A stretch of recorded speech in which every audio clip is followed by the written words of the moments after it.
আগামীকাল আমাদের শ্রেয়া রায়ানের বিয়ে। চোখ দিয়ে পানি পড়ে না, তো প্রতিদিন যায়, প্রতিদিন আসে। বলছিলাম না 1 মাসের মধ্যে বিয়ে করবো।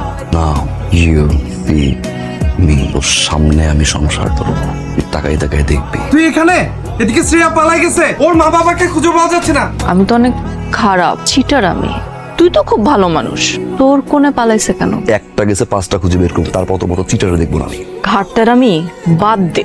আমি যখন ইউএসএ যাই সবাই আমাকে বলছে লং ডিস্টেন্স এই রিলেশনশিপ টিকবে না। আমি চ্যালেঞ্জ করছিলাম সবাইকে যে আমি টিকাবো।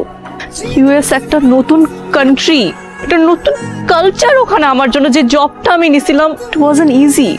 I was struggling Ryan. John আমার কলিগ ছিল, ফ্রেন্ড হয়ে আমাকে সাপোর্ট করছে, হেল্প করছে, জিত করে বিয়ের পিড়িতে বসে গেছিস। আরে এত ইমেচিউর হয় নাকি মানুষ?